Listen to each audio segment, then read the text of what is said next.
In today's video, we will be ranking every single online business or majority of them in a tier list to give you my opinion on what I think are the best online businesses to start today.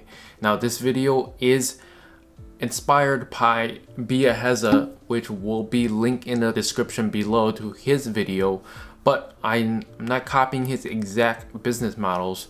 I'm gonna add some business models that I'm in that he isn't. So hope you guys enjoy this video. Let's jump right into it. Okay, so I will be recording on my iPad and I'll be on the screen right here. But anyways, on the very first on the list, we're gonna have Instagram theme pages. Now, Instagram theme pages I used to do, I did a very long video on that's about 45 minutes plus on that a while back. And this video basically showed you how you can get started with Instagram theme pages. Now, theme pages in general, although Instagram is the most popular, you can do this with TikTok. You can also do this, growing your following via Twitter. It's not as popular, but those platforms are a lot more untapped compared to Instagram, because on Instagram there are a ton of theme pages, and although I don't believe in saturation, TikTok and Twitter do have their own realm and how much to capture those new audiences that aren't on Instagram. So I'm gonna put theme pages basically at a because of how valuable it can be. The low cost to start one, it costs $0, just costs your time, and the potential to start a brand, the entire brand, and use the traffic and the following from the theme pages to drive traffic to the new product, the new brand, is absolutely absurd. It's so easy to start a theme page and grow it up, leverage that following, and monetize it.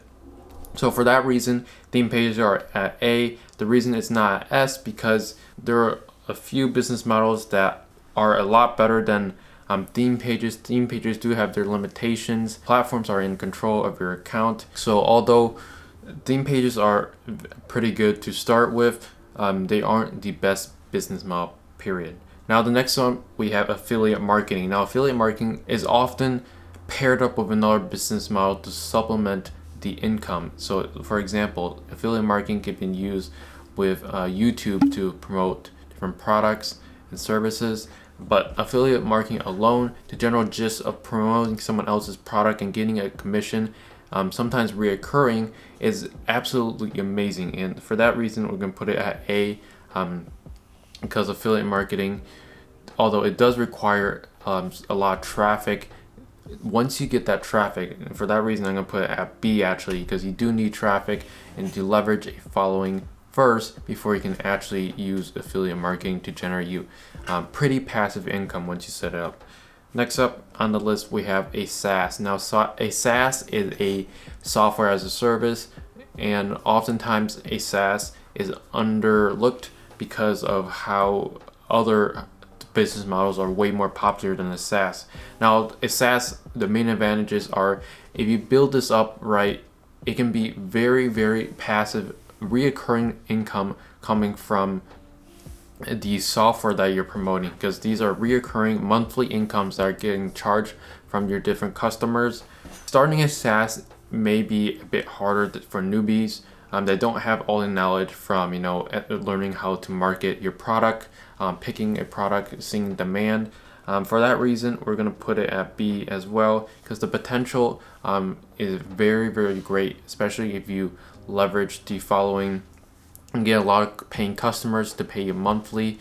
This SaaS business model is very, very profitable. Although there aren't any more unsaturated niches that need a SaaS, oftentimes new SaaSes are popping up in the industry, just improving on the idea and giving it a different marketing angle. Now, next up on the list, we have Amazon FBA.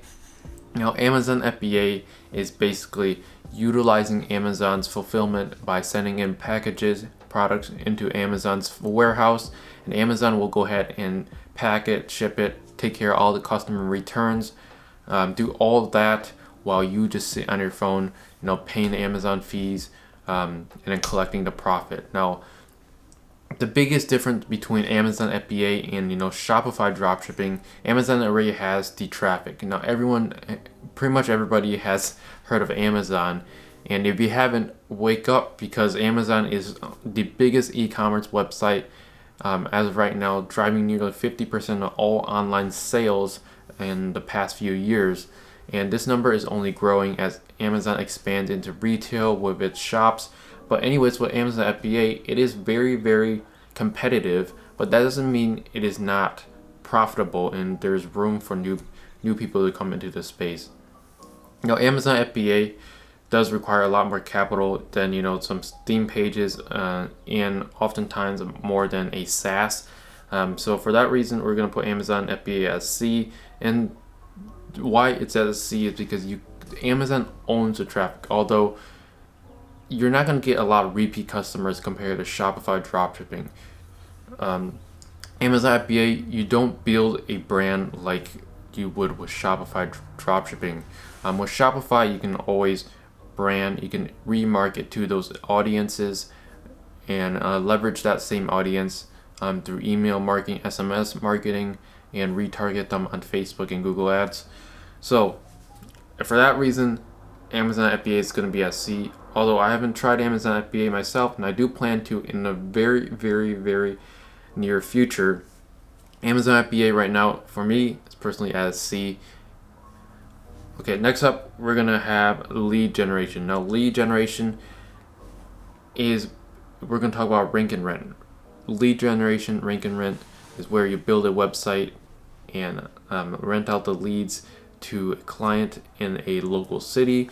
Now, lead generation itself can be quite profitable as long as you can run profitable ads. That's the only way at scale, at least, to become, to sustain long term with lead generation. Now, you can have a bunch of little lead generation websites that bring you like 200 to 300 per month. Now, with those websites, 100 to 150 websites, you need someone to manage them, and does cut into the cost a bit, but it's not too much because of the minimal work when you set it up. And for that reason, we're going to put lead generation at D. Now, the reason it's at D because this by far requires a lot of work.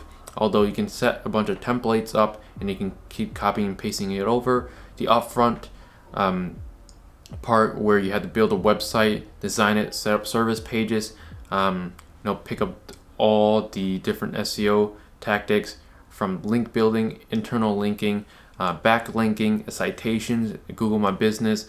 There's a lot of moving parts inside lead generation, rank and rent. And for that reason, it's going to be at D. Although if you set up enough sites, it can be quite passive. It can be a very great source of passive income. And for that reason, although it's not as profitable in the beginning as like Amazon FBA or running a SaaS, lead generation can be very passive, and for that reason we're going to actually move it up to a C. Now, next up on the list, we're going to have SMMA. Now, SMMA stands for Social Media Marketing Agency. Now, I did have one that I started last year, and I do have some experience in it. Now, my personal take in this is I'm going to put it at a D because this space is very, very saturated. Now, in all the business models, I believe social media marketing agencies are well saturated to where there's a point that there is agencies helping new agency owners take on clients. Now, this goes the same way as in dropshipping. There is newbies. There are also people selling dropshipping stores to newbies. But just in the social media marketing space, although I believe social media marketing agencies can be very profitable and by far the fastest way to scale to 100K plus per month in profit alone, it is a lot harder than you think. You need to get out of your comfort zone, and for most people starting online businesses, they're very shy. They don't like to get out of their comfort zone. And although with like Amazon FBA, theme pages, affiliate marketing, and like lead generation, you don't have to show yourself. With social media marketing agencies, You need to, hop on meetings, talk with people. And for a lot of online people and entrepreneurs, although I believe you should become more, eager to talk to people, the true thing is most people are too afraid to talk to other people and like to hide behind a screen. And for that reason, Amazon FBA, lead generation, SaaS are a lot more profitable or more sustainable for newbies. But social media marketing agencies should not be underlooked. It can be very, very profitable, and by far, in my opinion, the fastest way to scale from 0 to 100K. 0 to 10K can be achievable, in literally a week or two. That's just how the business model goes. One client could be worth 5K a month. This is just very realistic numbers with my experience, my limited experience in the social media marketing space. Next up, we're gonna have Shopify dropshipping. Now, Shopify dropshipping is the same thing as dropshipping, except you're gonna be leveraging your own website, driving traffic by running ads, usually Facebook ads and maybe Google ads as well, to your website to get customers to convert and purchase. Now, Shopify dropshipping is competitive, but I believe to stand out, you need to make unique, different marketing angles. It's all about marketing, and inside you can always sell a saturated product no matter what, depending on the marketing. So for Shopify, the scalability is literally to the moon. As far as you want, you can sell globally if you want to. For that reason, Shopify dropshipping is going to be S tier because of how profitable it is. Now, I don't have that much experience with Shopify dropshipping, but I do plan to get into it. The same thing as Amazon FBA. Now, I'm going to get into Amazon FBA first before Shopify. Test the waters, because learning ads is a big learning curve, and I need to sit down and learn all the fundamentals of running ads, profitable ads for Shopify dropshipping. Now, Shopify dropshipping is going to be an S tier simply because you can build a brand, and that brand you can always sell it off for multiple millions of dollars. And you're building a brand. You're not leveraging some other platforms' traffic, and for that reason alone, Shopify deserves a S tier. You're building something up from the ground and not leveraging someone else's work. Now, next up, and the last one is going to be YouTube. Now, YouTube, I'm going to put it straight up as an S tier. YouTube is by far one of my favorite platforms to drive traffic from, because everything relates back to YouTube. Now, as you can see, YouTube is the big foundation to leverage all the other traffic sources from. You build traffic from YouTube, and then you can stream down into Instagram, into Twitter, into Twitch.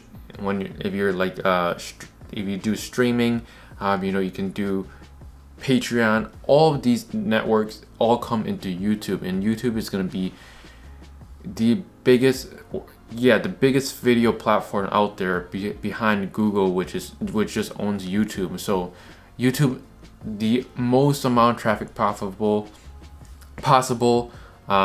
Is it hard? Yes, it is. But persistence, learning YouTube SEO, learning how to get better at creating videos, thumbnails, titles, tags, all these little parts make up how you're gonna improve your content and get your content searchable and recommended by the almighty YouTube algorithm. So that wraps up for this video of ranking all of these online business models. If you enjoyed this, make sure you smash that like button. It massively helps out with the YouTube algorithm, and I'll see you guys in the next one. Take care.